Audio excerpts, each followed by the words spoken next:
Assalamualaikum warahmatullahi wabarakatuh. Alhamdulillah wassalatu wassalamu ala Rasulillah Sayyidina Muhammad ibn Abdullah wa ala alihi wa sahbihi wa man walah wa la hawla wa la quwata illa billahi amma ba'd. Rabbi syrah li sadri wa yassir li amri wa hlul 'uqdatam min lisani yafqahu qawli. Subhanaka la ilma lana illa ma 'allamtana innaka antal alimul hakim. Wa la hawla wa la quwata illa billahil aliyyil azim. Alhamdulillah, pada kesempatan kali ini kita bisa berjumpa lagi, dan mudah-mudahan semuanya, para santri di rumah juga para pemirsa yang menyaksikan kajian ini selalu dalam keadaan sehat walafiat dan selalu dalam lindungan Allah Subhanahu wa taala. Pada kesempatan kali ini saya ingin menyampaikan kajian kitab. Saya ingin memulai kajian kitab karya Imam Al-Ghazali.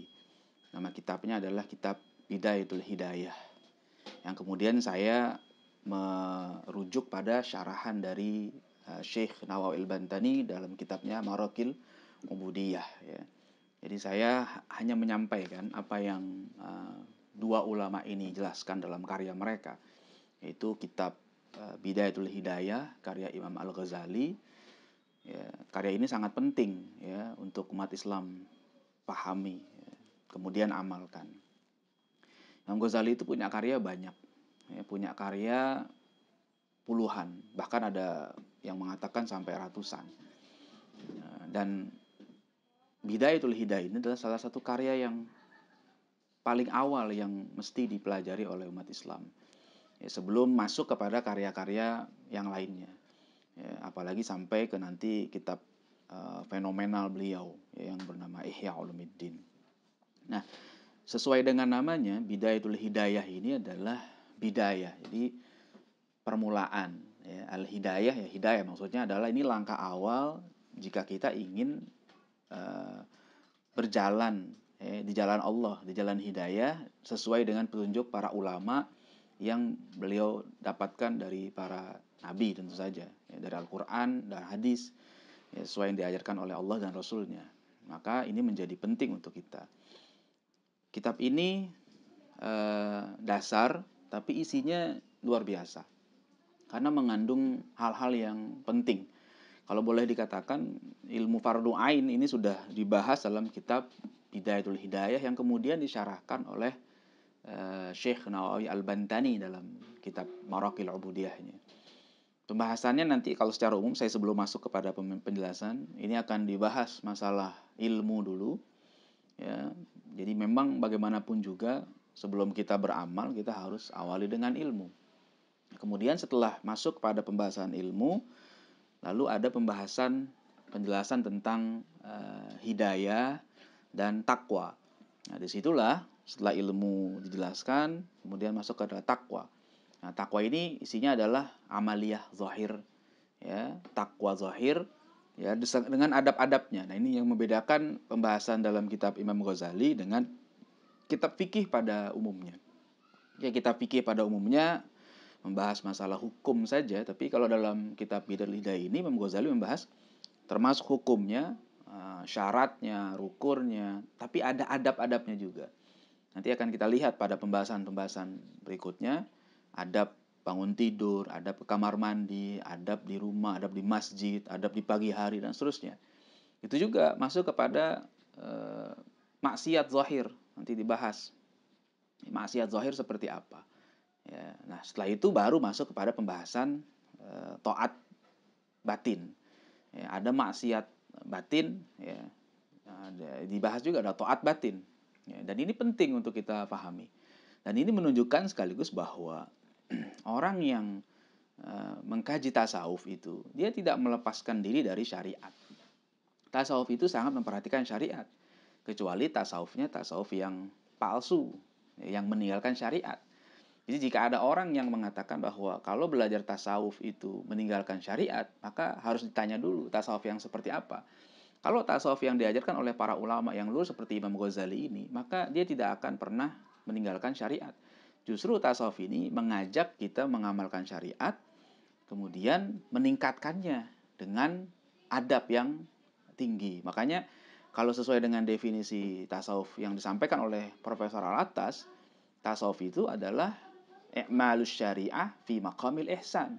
Jadi mengamalkan syariat dalam makom ihsan. Jadi bukan makom Islam saja, iman saja, tapi sampai ke ihsan. Dan itu kalau kita pahami, ihsan itu adalah makom ubudiyah yang tertinggi. Karena dia mencoba mengamalkan sesuatu dengan cara pandang yang berbeda dari orang biasa. Dia seakan-akan melihat Allah, tapi jika tidak mampu mencapai makom musyahadah itu, dia akan turun sedikit, tapi masih tetap dalam koridor yang tinggi, yaitu makom muraqabah, yaitu merasa diawasi oleh Allah Subhanahu wa Ta'ala.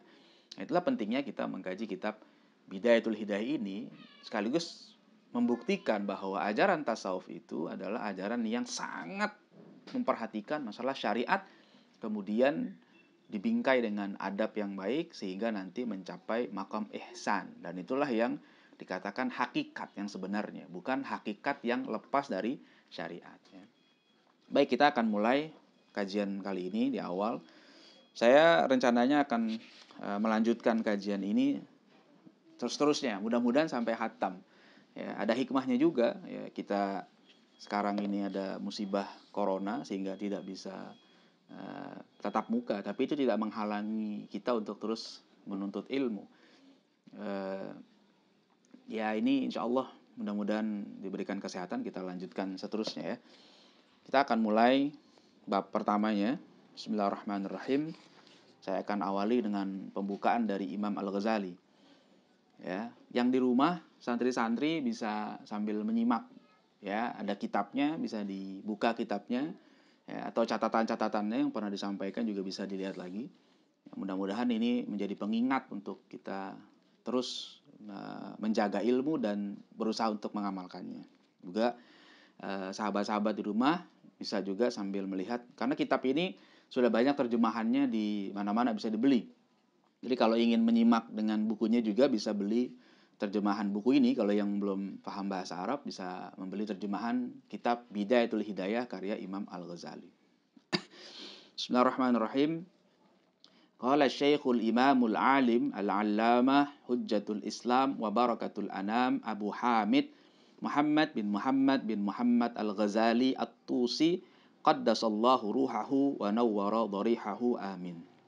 Berkata Syekh Al-Imam Al-Alim, Al-Allamah. Ini kalau dikatakan seorang itu Syekh, Imam, Alim, Allamah, itu tanda bahwa keilmuannya itu bukan keilmuan yang sembarangan, tapi sudah mencapai makom yang sangat tinggi. Syekh, dia seorang imam. Syekh, kedua dia imam, Al-Ghazali. Alim, orang yang sangat berilmu. Kemudian dikatakan Allamah. Allamah ini juga gelar yang sangat tinggi di dalam tradisi keilmuan Islam. Dan satu lagi dikatakan Hujjatul Islam. Beliau adalah seorang hujjah, ya. Hujjatul Islam, argumen. Hujjah itu asalnya argumen. Boleh dikatakan dia ini adalah pembela Islam. Ya, wa barakatul anam, dan berkah ya, bagi kita semua, bagi setiap orang. Dengan kehadiran Imam Ghazali itu membawa berkah untuk kita semua, karena banyak sekali ajaran-ajaran beliau yang sangat bermanfaat untuk umat Islam sepanjang zaman. Abu Hamid. Ya, beliau nama kunyahnya namanya Abu Hamid. Nama aslinya Muhammad, ya, bin Muhammad Al-Ghazali At-Tusi. Ya, Ghazali, ya, At-Tusi. Ghazali ini nama tempat, ya, tempat kelahiran beliau namanya Ghazal dan Tus. Ya. Jadi maka dikenal Al-Ghazali dan Al-Ghazali. Ada juga ulama yang menyebutnya bukan Al-Ghazali tapi dengan tasydid, jadi Al-Ghazali. Ya, karena menisbahkan kepada pekerjaan dari orang tuanya yang menjadi tukang wol, benang, ya, Al-Ghazali. Ya. Qaddasallahu ruhahu wa nawwara dharihahu. Mudah-mudahan Allah sucikan ruhnya dan Allah terangi makamnya, ya, kuburannya. Amin. Apa kata Imam Ghazali di muqaddimahnya? Alhamdulillahi haqqa hamdih wassalatu wassalamu ala khairi khalqih Muhammadin rasulihi wa abdih wa ala alihi wa sahbihi min ba'dih amma ba'du. Ini mukaddimah beliau, ya. Beliau memulai seperti biasa dengan hamdalah, ya, alhamdulillah haqqa hamdih, ya, segala puji bagi Allah dengan sebenar-benarnya pujian. Wassalatu wassalamu ala khair khalqih, Ya, salawat dan salam mudah-mudahan tercurah kepada makhluknya yang paling mulia, yaitu Muhammad Rasulihi wa abdih. Ya, Nabi Muhammad Rasulnya sekaligus hambanya. Dan ini adalah cara pandang kita sebagai umat Islam, bahwa Nabi Muhammad sekalipun dikatakan khairi khalqih, ya, sebagai makhluk yang terbaik, insan yang terbaik, insan paling mulia, tapi beliau tetap sebagai Rasul dan hamba Allah, bukan sebagai anak Allah. Nah, ini yang membedakan kita dengan keyakinan dari agama lain, ya, yang meyakini nabinya kemudian sebagai seorang anak Tuhan. Ya. Kita tidak ada seperti itu. Ya, sehebat apapun Nabi Muhammad tetaplah Rasulullah dan utusan Allah, hamba Allah dan utusan Allah. Ya, kemudian wa ala alihi wa sahbihi. Ya, juga mudah-mudahan Allah curahkan rahmatnya kepada keluarga dan sahabatnya sesudah beliau wafat. Jadi ini juga menjadi cara pandang penting untuk kita, supaya kita mencintai kedua kelompok ini, kelompok keluarga dan para sahabatnya. Jangan sampai kita membenci salah satunya. Membenci keluarganya itu tidak benar, keliru. Begitu juga membenci sahabatnya, ya, itu juga keliru. Orang yang benar akidahnya akan mencintai kedua kelompok ini. Keluarganya kita cintai, sahabatnya juga kita cintai.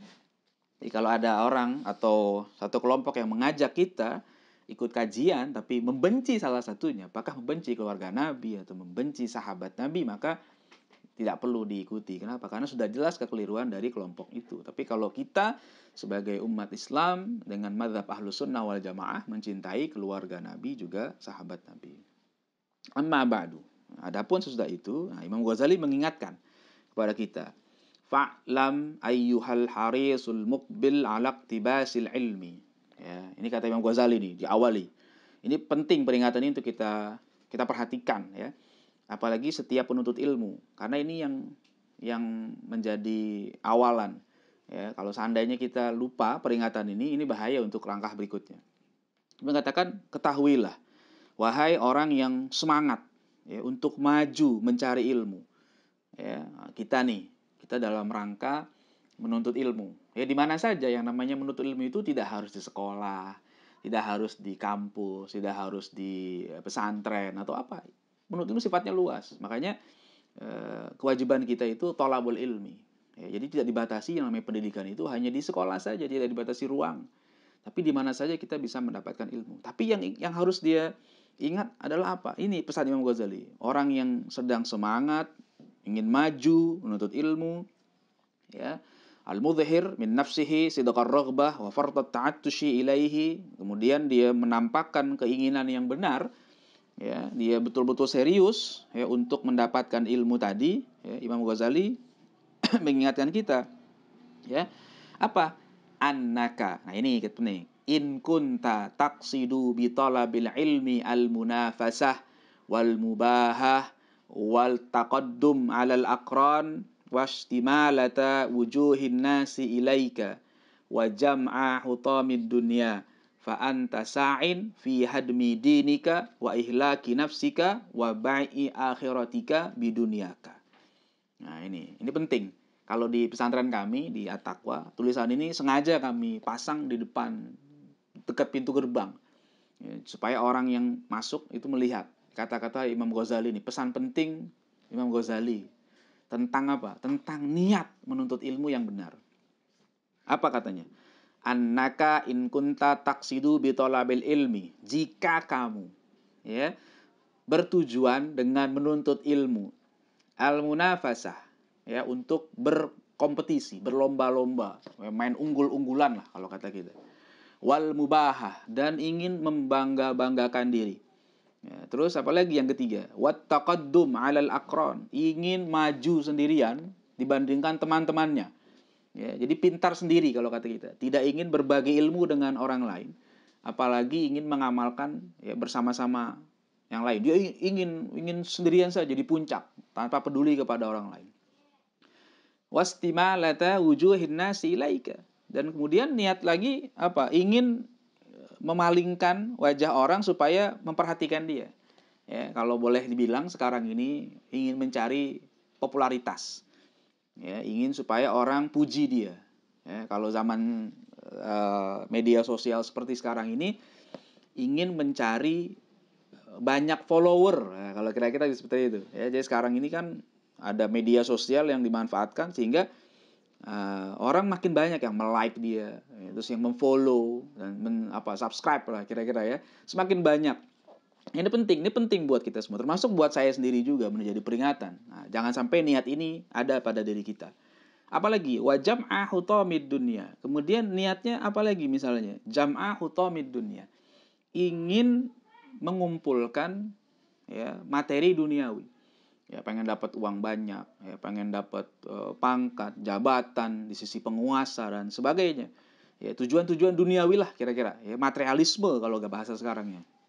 Nah, Imam Ghazali mengatakan apa? Fa anta sa'in fi hadmi dinika. Itu sama saja kamu dengan sedang berusaha menghancurkan agama kamu. Masya Allah, ini peringatan yang luar biasa dari Imam Ghazali. Ya kenapa? Sebab kalau tujuannya seperti tadi, tujuan-tujuan yang tercela itu, biasanya orang akan menghalalkan segala cara untuk mendapatkan tujuan itu. Kenapa? Karena dia ingin mendapatkannya. Nah, kalau sudah dia menggunakan cara-cara yang tidak sesuai dengan ajaran Islam, dia ingin dibanggakan orang, ingin dipuji-puji, ya, ingin supaya banyak followernya dan macam-macam lah, dan ingin dapat uang, jabatan dan sebagainya, dia akan lakukan apa saja untuk itu. Dan ini kemudian akhirnya membuat nama Islam menjadi tercemar. Siapa tuh yang melakukan? Oh, itu orang Islam. Orang taunya dia orang Islam. Ya memang kalau dilihat KTP-nya mungkin Islam, tapi kadang-kadang karena tujuan-tujuan yang tercela tadi, akhirnya perilaku yang dilakukan oleh dia, ya, dia Muslim, kemudian berefek pada agama yang membuat agama ini ikut jadi jelek namanya. Ya. Apalagi wa ihlaki nafsika. Dan kata Imam Ghazali, itu sama saja kamu seperti membinasakan dirimu sendiri. Imam Ghazali mengingatkan kita, wa ba'i akhiratika bidunyaka. Itu sama saja kamu menjual akhiratmu dengan duniamu. Nah, jadi kita ini hidup bukan cuma di dunia, tapi sampai ke akhirat. Dan Allah menyifati akhirat itu khairu wa abqa, lebih baik dan lebih kekal. Jadi di dunia ini sudah baik, di akhirat lebih baik. Ya, makanya kita minta kepada Allah dalam setiap sholat kita, doa fid dunya hasanah, Rabbana atina fid dunya hasanah wa fil akhirati hasanah wa qina adzabannar. Jadi kita minta supaya baik di dunia juga baik di akhirat, jangan hanya di dunia saja. Nah, kalau kita di dunia ini dari proses menuntut ilmunya saja sudah menggunakan cara-cara yang tidak baik, niat-niat yang tidak baik, maka kita di dunianya mungkin dapat untung, tapi di akhiratnya kita rugi. Kenapa? Karena tadi ya kita sudah dapat dunia, tapi akhiratnya kita tidak dapat apa-apa. Sedangkan dunia itu, kenikmatan yang ada di dunia, sehebat apapun sifatnya hanya sementara. Apa saja. Sedangkan di akhirat, kalau kita mendapatkan nikmat itu, khalidin. Di surga itu semuanya abadi, tidak ada yang rusak, tidak ada yang fana, tidak ada yang binasa. Jadi rugi buat kita kalau seandainya kita menukar kenikmatan yang abadi dan hakiki itu dengan kenikmatan yang sifatnya hanya sementara. Ada seorang ulama namanya Al-Fudail bin Iyad, ya. Dia mengatakan kira-kira begini, "Lau kanatid dunya dhahaban yafna wal akhiratu turaban yabqa fayanbaghi lil aqil ay yakhtara ma yabqa ala ma yafna." Kira-kira begini artinya. Kalau seandainya dunia ini seluruhnya emas, semuanya nih, maksudnya bernilai tinggi lah. Maksudnya emas punya nilai yang tinggi. Kita punya semua, ya. Wal akhiratu, ya, turoban yabqa. Sedangkan akhirat itu nanti di surga itu semuanya hanya tanah biasa, tapi kekal. Kalau tadi dunia itu sifatnya emas tapi binasa, sebentar saja, hanya sebentar. Sementara akhirat itu sifatnya adalah kekal, tapi memang tanah. Tapi kata Fudail bin Iyad adalah fayan bagi lil aqil, maka selayaknya orang yang berakal itu ayyakhtara ma yabqa ala ma yafna. Dia memilih ya kebahagiaan yang hakiki, yang abadi di akhirat itu tadi daripada yang binasa. Ya, maksudnya tentu bukan kita diajak untuk melupakan dunia kita, tidak. Maksudnya dia mengingatkan agar kita cari kebahagiaan kita di dunia, tapi jangan lupa ada kebahagiaan yang hakiki di akhirat, yaitu yang sudah disiapkan Allah Subhanahu wa taala. Makanya Allah berfirman dalam Al-Qur'an, "Wabtaghi fima ataqallahu ad-daral akhirah wala tansa nasibaka minad dunya." Jadi kita harus tetap menyiapkan diri kita untuk meraih kebahagiaan di akhir, tapi kita jangan sampai melupakan kehidupan dunia kita. Ya, jadi kita itu ya Imam Ghazali pesan. Kemudian apa lagi? Imam Ghazali, fasafqatuka khasiratun, ya. Wa tijaratuka ba'iratun. Ya, gitu. Akad model seperti itu, ya, kata Imam Ghazali, itu khasirah, rugi. Ya, gitu, akad dengan, jadi kenapa akadnya rugi dikatakan? Karena kita bayar ya, sesuatu yang murah dengan harga yang tinggi. Ya, yang ada di dunia itu sifatnya sementara, binasa, itu murah. Kemudian kita jual, ya kita beli dengan harga akhirat, itu terlalu tinggi, rugi kita hitungannya. Ya. Wa tijaratuka ba'irah, dan perdagangan kita, perniagaan kita seperti itu ba'irah. Ya. Ba'irah sini artinya kalau kata tafsiran Syekh Nawal Bantani, halikah la khaira fiha. Jadi itu membuat kita celaka malahan, ya. Dan tidak ada kebaikan di situ. Kenapa? Karena kita kalah sebenarnya. Nah, itu pentingnya kita pahami. Jadi jangan sampai niat kita untuk menuntut ilmu itu salah dari awal. Nah, kemudian apa? Nah, ini pesan yang penting juga untuk guru-guru yang mengajar muridnya. Ya, wa muallimuka mu'inun laka ala isyanika wa syarikun laka fi khusranika. Nah, guru nih kalau udah tahu muridnya salah niat, ya, kemudian dia tetap membiarkan saja, maka kata Imam Ghazali, wa muallimuka mu'inun laka, gurumu ya, menolongmu begitu ala isyanika, untuk kamu melakukan maksiat tadi. Niat yang salah itu kategorinya dosa. Ya. Terus gurumu membiarkan. Wa syarikun laka fi khusranika, dan dia juga menjadi penolongmu. Ya. Syarik asal katanya kawan, sekutu kamu. Fi khusranika, dalam kerugianmu. Jadi punya andil terhadap kerugian kita. Ya. Wa huwa kaba'i saifin min qati'i tariqin.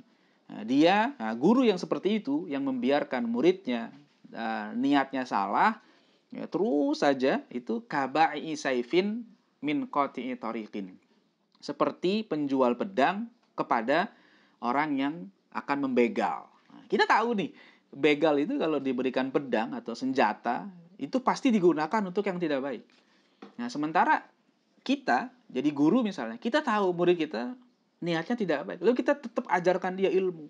Ya, kita berikan dia pengetahuan yang banyak. Nah, kemudian nanti ketika dia dewasa misalnya, atau dia sudah selesai belajar dengan kita, dia tadi dengan tujuan-tujuan yang salah tadi dia gunakan untuk mencari keuntungan duniawi saja, lupa mengamalkan, lupa menyebarkan, lupa mencari ridha Allah Subhanahu wa taala.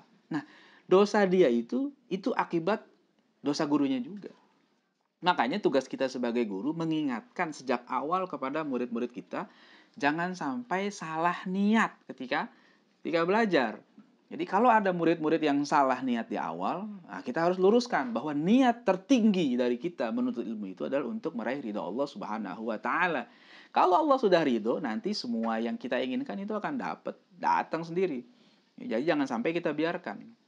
Ya, ini memang tidak mudah, dan ini tidak bisa seperti orang membalikan tangan cepat. Ada proses, ya.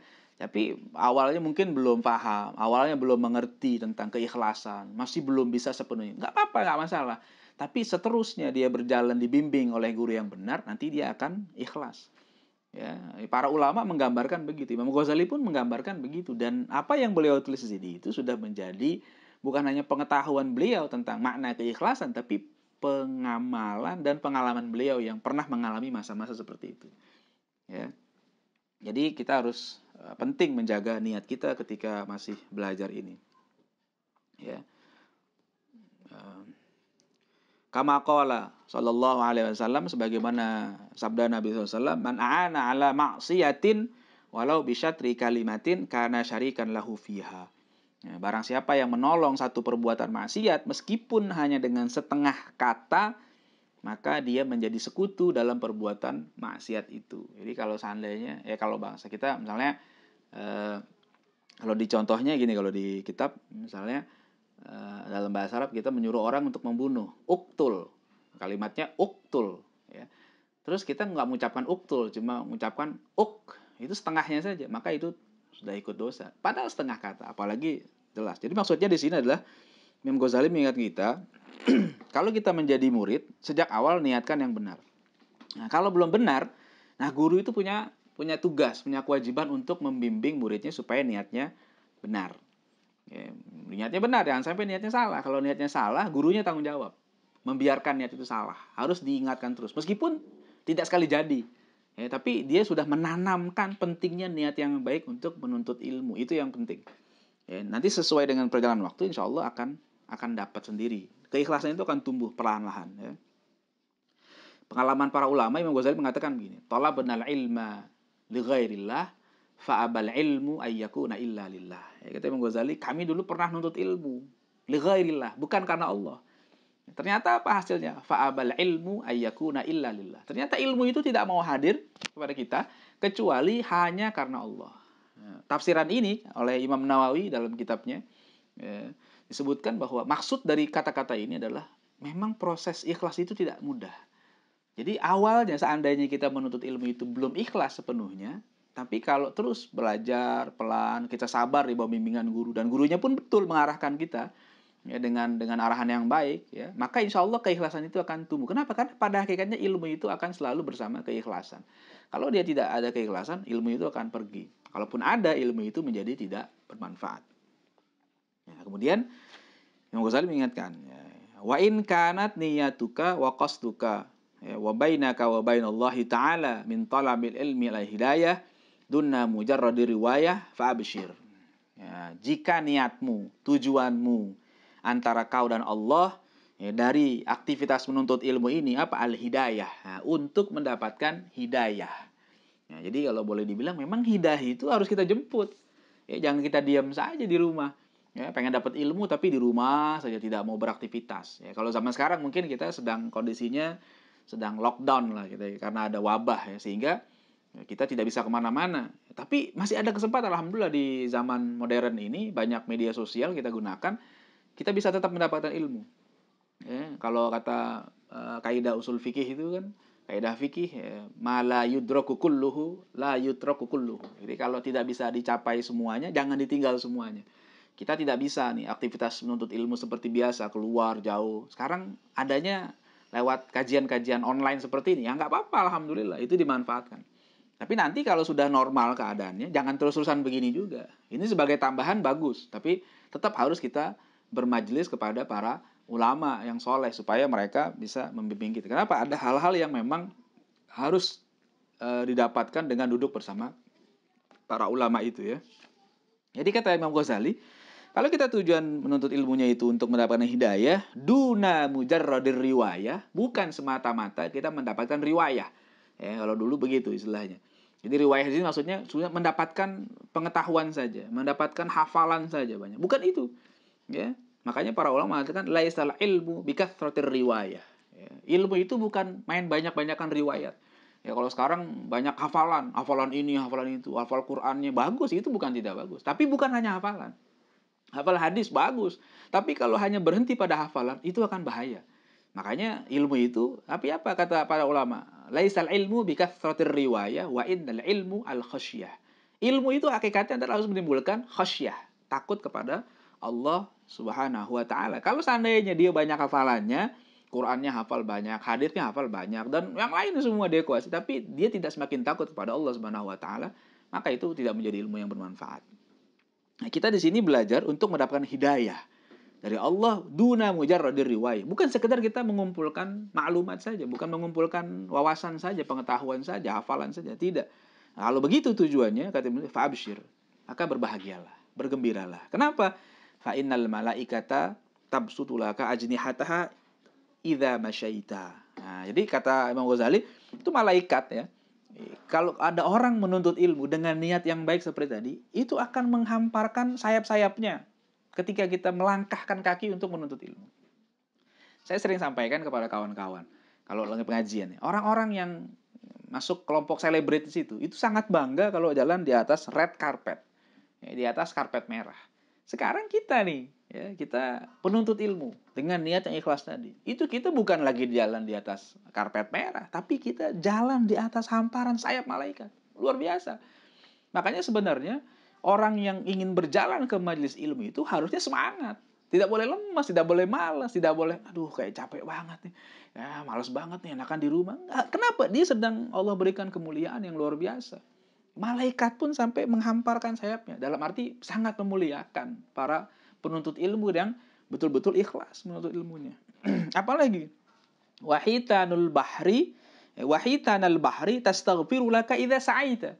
Kata Imam Ghazali, ikan-ikan yang ada di laut itu memohonkan ampun buat kamu jika kamu berjalan melangkah menuju majelis ilmu tadi. Ya, coba bayangkan, ada berapa jumlah ikan di dunia ini? Kita nggak tahu. Yang kita tahu, yang sering kita makan di pasar itu hanya sebagian kecil dari ikan yang ada di laut. Belum yang kita nggak ketahui terlalu banyak. Saya sering guyon lah dengan kawan-kawan. Coba kita bayangkan, andaikan ya dari keluarga besar ikan teri saja mendoakan kita, itu sudah beruntungnya luar biasa. Ya, ikan teri itu kan banyak. Ya, coba aja di pasar kita lihat tuh banyak. Ya, dan ikan teri itu kan tidak pernah membatasi keturunan, nggak ikut program KB lah kalau kata kita. Jadi itu luar biasa. Ikan teri di semua lautan mendoakan kita, tastaghfirulaka. Itu luar biasa. Belum lagi keluarga besar udang rebon. Nah, ini luar biasa juga nih. Banyak, makin banyak lagi. Kalau kita dimohonkan, kan kita nih manusia. Manusia itu nggak ada yang suci, kecuali para nabi. Kita pasti punya dosa, kita pasti punya salah. Tapi kalau tiap hari ya dosa itu digempur oleh istighfarnya para makhluk yang lain itu insya Allah Allah ampuni, yakin. Dan itu menarik. Ya, kenapa para makhluk itu memohonkan ampun untuk para penuntut ilmu? Apa relasinya? Kaitannya seperti apa? Hubungannya? Menurut para ulama begini, kalau orang itu menuntut ilmu dengan niat yang baik, dia akan menjadi orang yang beradab. Dan orang yang beradab itu pasti akan beradab juga kepada lingkungan. Sebab rusaknya lingkungan itu, kata Allah Subhanahu wa taala, karena perilaku manusia yang tidak beradab. Dhaharul fasadu fil barri wal bahri bima kasabat aydin nas. Jadi nampaknya kerusakan yang ada di lautan, daratan, dan itu karena perilaku manusia yang tidak beradab. Nah, orang-orang yang menuntut ilmu dengan benar ini adalah orang yang beradab. Kalau mereka beradab, kepada lingkungan mereka beradab. Kalau kepada lingkungan mereka beradab, ekosistem makhluk lain ikut terjaga. Termasuk ikan-ikan di laut akan merasakan manfaat kehadiran orang-orang yang beradab tadi itu. Makanya mereka ikut mendoakan orang-orang yang belajar. Ya Allah, luar biasa kalau kita pahami ini dengan baik, kita akan sangat bahagia. Menuntut ilmu itu tidak ada rasa malas lagi. Kenapa? Ya Allah, ini manfaatnya luar biasa. Kalau kita sendiri mendoakan diri kita, ya penting. Tapi ini malah makhluk lain malah mendoakan kita juga. Gitu ya. Nah, kemudian kita lanjutkan. Walakin yanbaghi laka an ta'lama qabla kulli syai'. Kan tetapi selayaknya kamu tahu sebelum melakukan segala sesuatu annal hidayah allati hiya thamaratul ilmi, bahwa hidayah itu yang merupakan buah dari ilmu. Kita tadi berilmu, kemudian Allah berikan hidayah buat kita. Ya, buahnya kebaikan, maksudnya hidayah di sini adalah kebaikan dari ilmu yang sudah kita pelajari. Laha bidayah wa nihayah. Ya, yang namanya hidayah itu ada bidayahnya, ada nihayahnya. Bidayah itu adalah permulaan. Nihayah itu adalah puncaknya. Jadi kalau kita sudah benar dasarnya, basicnya sudah benar nih, pondasinya sudah baik, insya Allah kita akan bisa melanjutkan perjalanan kita ke langkah-langkah berikutnya sampai akhirnya mencapai puncak dari hidayah itu. Sekarang kita lagi bahas bidayatul hidayahnya dulu. Terus kapan nihayatul hidayah? Terus belajar, jangan berhenti. Insya Allah nanti kalau kita belajar terus, pelan-pelan sambil mengamalkan, lama-lama sampai kepada nihayatul hidayah. Ya. Kemudian ada zahir wa batin. Ya. Dan ada zahir, ada batin. Jadi hidayah itu ada zahir, ada batin. Ya. Bentuk kebaikan itu ada bentuk zahirnya, ada bentuk batinnya. Jadi amaliyah, makanya nanti di dalam kitab ini dibahas amaliyah zahir dan amaliyah batin. Ya. Sholat zahir, yaitu sholat kita, takbirnya, rukunya, sujudnya, itu amaliyah zahir. Tapi khusyuknya, ya, kemudian hati kita dijaga, jangan sampai ketika sholat itu kita riya, kita ujub, kita takabur, itu batinnya. Jadi dua-duanya ini harus dipenuhi. Ya. Wala wusula ila nihayatiha illa ba'da ihkami bidayatiha, dan tidak akan sampai kepada puncak hidayah tadi illa ba'da ihkami bidayatiha. Kalau gampangnya, kecuali setelah dia menguatkan pondasinya. Jadi kalau kita ingin mencapai puncak yang tinggi, kita harus siap dulu dari awal. Persiapan kita baik sehingga kita sudah punya bekal yang cukup untuk mencapai puncak. Orang kalau mau naik gunung saja itu persiapannya banyak. Ya, tendanya, bawaan semua sudah disiapkan. Apa yang kira-kira membuat dia harus sampai kepada puncak itu? Itu sudah disiapkan baik-baik. Begitu juga kita. Kita ini sedang menjalankan jalan ya menuju puncak. Ya, kalau dalam kitab-kitab Imam Ghazali yang lain, ya, itu ada kitabnya beliau yang namanya Minhajul Abidin, itu beliau menjelaskan ada aqobah, ya, ada tanjakan-tanjakan ya untuk mencapai puncak itu. Ya, ada 7 tanjakan. Ya, kalau tidak salah, dan kemudian tanjakan awalnya pun tanjakan ilmu, dan ternyata banyak halangannya. Kalau kita tidak sabar, maka kita tidak akan pernah sampai ke puncak. Gitu ya. Kemudian wala uthura ala batiniha ila ba'dal wuqufi ala zahiriha. Kita juga tidak bisa ya nggak bisa datang ke sana untuk mencapai ke fase batin kecuali kalau zahirnya sudah baik. Jadi Islam itu memadukan ya antara aspek zahir dan batin. Jadi tidak bisa hanya sekedar mengandalkan masalah batin saja. Itu nanti kalau hanya memperhatikan masalah batin saja, bisa jadi masuk kategori aliran kebatinan. Ya, kalau ditanya misalnya, kamu nggak sholat, wis yang penting eling, yang penting ingat. Oh, padahal bukan begitu maknanya. Ya, justru kalau kita ingat Allah itu, kita mau melaksanakan sholat. Itu zahirnya. Jadi sholat zahirnya harus dikerjakan. Nah, dalam sholat itu kita jangan lalai. Ya, kalau lalai itu batinnya berarti keliru. Makanya dikatakan alladzina hum fi sholatihim sahun. Itu orang-orang yang rugi kan kalau yang lagi sholatnya dia lalai dan sebagainya. Jadi jangan dipisahkan antara zahir dan batin. Atau hanya mengurus zahir saja, batinnya tidak. Sholat saja tunggang-tungging, ruku, sujud, tapi ternyata pikirannya kemana-mana, tidak khusyuk, hatinya juga tidak fokus. Nah, itu nilainya tidak ada ibadah seperti itu. Ya, meskipun memang ini butuh proses. Ya. Waha ana musyirun alaika bi bidayatil hidayah. Dan sekarang ini aku akan menunjukkan kepada kamu, kata Imam Ghazali ya, bi bidayatil hidayah, tentang permulaan hidayah itu. Ini kitab ini nih maksudnya. Imam Ghazali sudah siapkan untuk kita jadikan panduan. Kalau kita pengen dapat hidayah Allah, mulai dari bidayahnya sampai nanti jalan ke nihayanya, ya ikuti aja kitab ini. Oh, betul, iya, betul, ini sudah disiapkan oleh Imam Ghazali. Ya, dan ini sesuai dengan apa yang disampaikan oleh Nabi Allah Subhanahu wa taala. Tujuannya apa? Litujarriba biha nafsaka wa tamtahina biha qalbaka. Supaya kamu bisa coba ya nafsumu. Kita ini punya nafsu dalam diri kita. Nafsu kita itu rata-rata masih nafsul ammarah bisu. Nafsu yang selalu ngajak kita untuk ke hal yang tidak baik. Nah, gimana ya? Nah, kalau seandainya nanti ada amalan, itu biasanya nafsu kita masih bergejolak. Gitu kan? Kita mau diajak sholat nih. Sholatnya gimana? Gitu kan? Pak subuh lah kira-kira. Subuh itu ngantuk, enak tidur gitu kan. Tiba-tiba Allah panggil lewat panggilan muadzin, hayya 'alas shalah, gitu kan. As-shalatu khairum minan naum. Itu nafsu bergejolak. Nah, kalau seandainya kita sudah tahu ilmunya, maka nafsu itu pelan-pelan akan kita kendalikan. Sehingga meskipun ngantuk, capek, enak tidur, tapi ketika Allah panggil hayya 'alas shalah, hayya 'alal falah, as-shalatu khairum minan naum, kita akan bangkit. Tapi kalau tidak, nah ini menjadi catatan. Jadi inilah ujiannya. Makanya dalam pendidikan itu, yang penting itu ya bukan hanya sekedar bisa menjawab ujian di atas kertas, tapi ujian kehidupan. Itu yang penting. Jadi bagaimana ketika dia sudah tahu ilmunya nih, bahwa sholat itu punya keutamaan begini, apalagi sholat berjamaah, apalagi subuh. Dia udah tahu nih, dia bisa jawab. Kalau di atas ujian dia tahu. Misalnya di atas tulisan kertas, sholat 5 waktu hukumnya wajib, dia tahu. Nah, terus sholat berjamaah berapa kali lipat dari sholat sendiri? Dia jawab 27 kali. Itu bisa gampang dijawab. Dia suka sekedar menghafal.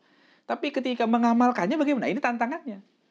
Ketika dia bisa menyebutkan 27 derajat dibanding sholat sendiri, dia mengamalkan atau tidak, itu penting. Kalau dia tidak mengamalkan, nah, dia hanya pandai menjawab soal ujian saja, tapi soal kehidupan dia tidak bisa jawab. Itu gagal sebenarnya. Nah, pendidikan itu perlu kedisiplinan. Ya, watamtahina biha qalbaka, dan itu menjadi ujian untuk hati kita. Kita uji hati kita. Ikhlaskah kita menjalani ini? Memang nggak enak, namanya ibadah mana enak. Ya. Jadi semuanya kita harus perhatikan. Nah, ini penting, para santri khususnya. Itu kenapa di pondok pesantren itu kalian para santri diajarkan supaya beramal, ya, pelan-pelan. Sholat fardunya berjamaah, sholat sunnahnya juga, duhanya, tahajudnya dan sebagainya. Bukan untuk apa-apa, ya. Bukan sekedar kalian bisa tahu apa hukum sholat duha. Sunnah. Iya. Ngerjain nggak? Misalnya kan gitu. Apa hukum sholat tahajud? Sunnah. Ngerjain nggak? Itu penting masalahnya. Bukan sekedar tahu hukumnya saja, tapi menjalankan atau tidaknya itu penting. Itu ujiannya di situ sebenarnya. Jadi kalau dipikir-pikir sebenarnya, nilai di rapot 100 katakan, semua kita bisa jawab dengan baik. Tapi tidak kita amalkan satu juga, itu nilainya nggak ada artinya sebenarnya. Ya, tapi yang paling bagus ya hafalannya juga bisa, ngerti hukum-hukumnya, dan diamalkan dengan ikhlas. Fa'in sodafta qalbaka ilaiha ma'ilan wa nafsaka biha mutawi'atan walaha qabilah fadunaka tatallu ilan nihayat wa taghalghul fi biharil ulum. Jadi kata Imam Ghazali, kalau kamu dapatkan hatimu ya sudah mulai condong ma'ilan, maksudnya condong kepada hidayah, mau udah menjemput hidayah pelan-pelan nih. Tadinya kita sholatnya masih malas-malas, sekarang udah mulai sholat berjamaah, nanti sholat sunnahnya, puasa, gitu juga dan lain ibadah. Wa nafsaka biha mutawi'ah, dan kemudian nafsumu juga sudah mulai taat, nurut, ngikutin kemauan apa? Bukan kemauan nafsu, tapi mengikuti ilmu tadi. Ya, nafsu kita dibimbing oleh ilmu yang benar. Walaha qabilah, dan sudah mau nerima. Tidak lagi melawan, tidak lagi menentang. Nah, baru kata Imam Ghazali, fadunaka tatallu ilan nihayat. Maka silahkan ya kamu tatallu ya. Kalau di sini dimanakan naik ilan nihayat, mulai naik lagi ke jenjang berikutnya. Jadi memang ada proses. Itulah kenapa di dalam dunia pendidikan Islam itu nggak mudah. Kenaikan kelasnya itu ditentukan dengan kesiapan anak, kesiapan seorang untuk menaiki jenjang berikutnya. Kalau dalam dunia tasawuf ini disebut dengan makom. Jadi kenaikan kelasnya itu bukan berdasarkan tahun, semester, bukan.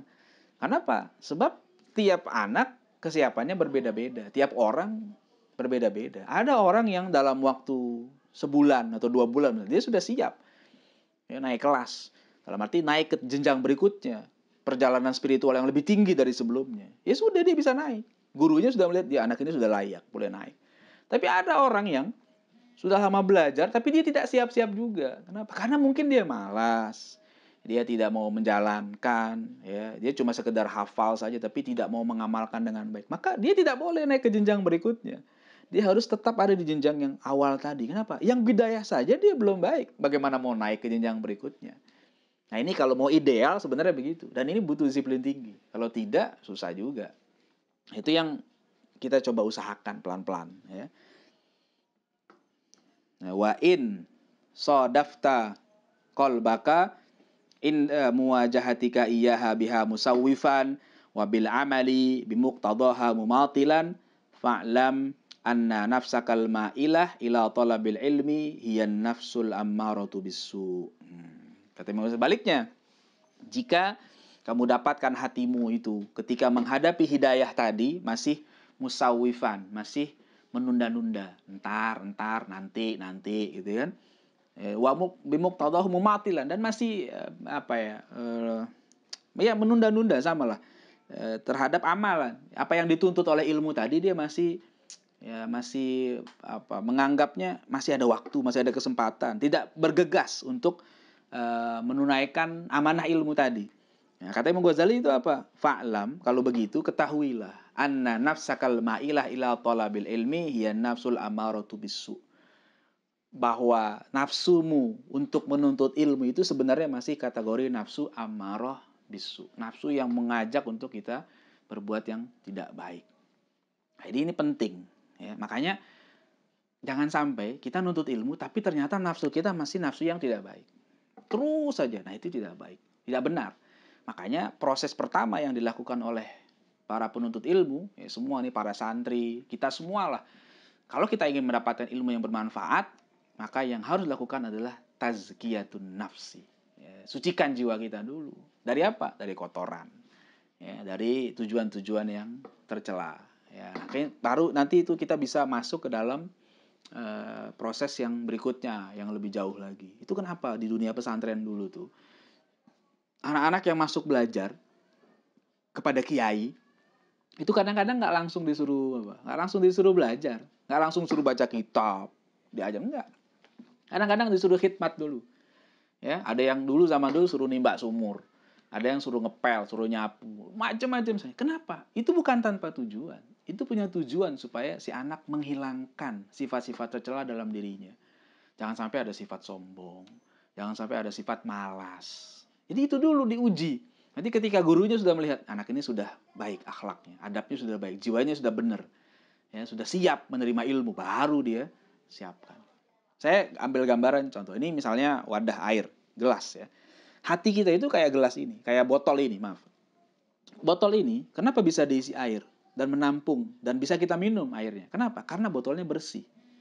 Coba bayangkan kalau seandainya botol ini kotor, masih kotor, ya, habis jatuh dari lumpur, belum dicuci, kemudian langsung diisi air. Maka yang ada apa? Kita tidak akan mau minum air dari botol ini. Kenapa? Karena botolnya kotor. Tapi kalau botolnya bersih kayak gini, kita bisa minum dengan nikmat. Kenapa? Botolnya bersih. Air yang masuk ke dalamnya pun bersih. Sehingga ketika kita minum, itu akan bermanfaat dan menyehatkan kita. Tapi kalau seandainya botolnya kotor, belum dibersihkan, ya, kemudian langsung diisi air, kita minum, maka kita bukan tambah sehat, malah kita tambah sakit. Nah, itulah makanya kita penting untuk membersihkan diri kita. Dan Imam Ghazali mengajarkan kita lewat karya yang bagus ini supaya kita membersihkan hati kita. Baru nanti proses berikutnya untuk ilmu itu akan menjadi baik, ya.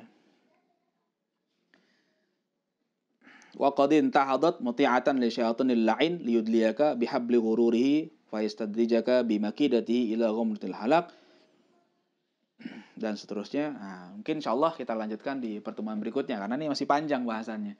Ya, masih tentang ilmu. Insyaallah di pertemuan berikutnya kita akan masih bahas bagaimana cara setan menggoda kita penuntut ilmu. Karena banyak orang-orang yang menjadi penuntut ilmu, bahkan ulama itu tertipu dan tergelincir dengan tipu daya setan. Seperti apa? Insya Allah kita ketemu lagi di pertemuan yang berikutnya.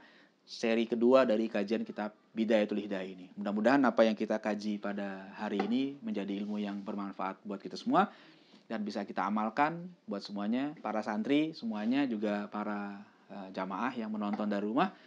Mudah-mudahan kita selalu diberikan kesehatan, mudah-mudahan kita diberikan istiqomah dalam menuntut ilmu dan mengamalkannya sehingga menjadi ilmu yang manfaat dan menjadi bekal terbaik kita menghadap Allah Subhanahu wa taala. Demikian, assalamualaikum warahmatullahi wabarakatuh.